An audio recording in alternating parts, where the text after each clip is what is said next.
Bonjour et bienvenue à votre émission Langue fourchue.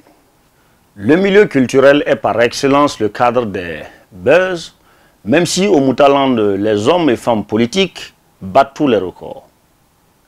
Parents pauvres des budgets gouvernementaux, le ministère de la Culture essaie tant bien que mal d'exporter le meilleur visage du pays des hommes intègres, malgré la vétusté de ses moyens. Ministère de tous les deals aussi, même si d'autres ministères battent des records, le département de Sango ne manque pas une occasion de faire parler de lui.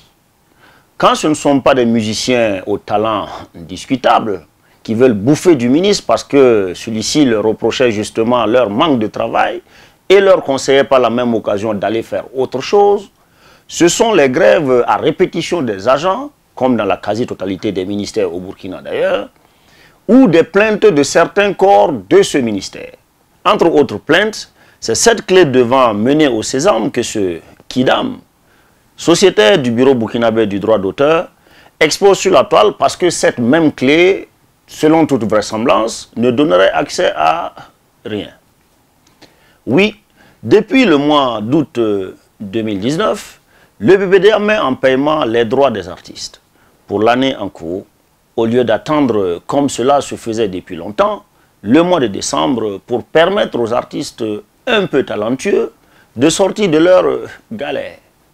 Le grand changement cette année, et selon la directrice de la répartition, Mme Sommet, c'est le fait de ramener les paiements au mois d'août afin, je cite, d'aider les artistes à s'acquitter de la scolarité de leurs enfants.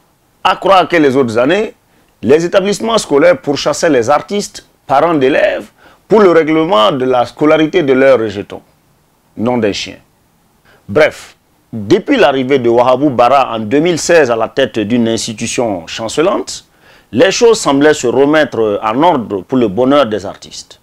Meilleure organisation de la répartition des droits, avec un meilleur taux de recouvrement, une meilleure communication sur les droits des artistes. Les artistes, même sans talent, sont mieux conseillés et outillés et touchent nettement mieux qu'avant. Enfin, pour ceux qui arrivent encore à entrer en possession de leur warmissin. Le BBDA aurait donné un chèque sans provision à un de ses sociétaires. Depuis fin août, début septembre, M. Savadgo peine à toucher son chèque UBA d'une petite centaine de milliers de nos francs. La cause, manque de provisions dans les comptes de l'institution. Le DG de la boîte étant hors du Burkina depuis quelques semaines, cet artiste peine à rentrer dans ses droits, lui qui a épuisé ses recours auprès du DAF, semble-t-il. Qu'est-ce qui se passe donc au BBDA?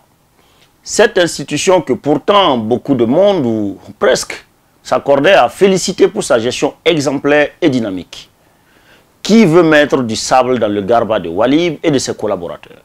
Avant que les écoles des enfants de M. Savadgo ne lui tombent dessus pour non-paiement de la scolarité, j'espère que les argentiers de Sango feront diligence avec leurs collègues des finances, enfin qui ne sont pas en mouvement d'humeur, pour que les comptes du BBDA reviennent au vert. En attendant, Rama, qui a reçu et présenté ses chèques qui prouvent bien qu'elle travaille, pourrait prêter main forte à un collègue en danger en attendant que tout rentre dans l'ordre. Moi qui touchais moins que tous ceux qui ont reçu des chèques, j'étais au biétage. Et comme le diraient les pieds nickelés, il n'y a rien de plus solide que le liquide. Donc tous ceux qui n'ont pas encore pu toucher leur chèque sont priés d'attendre et surtout d'aller s'aligner devant la cour de la rameuse. Peut-être serait-elle encore généreuse. À bientôt.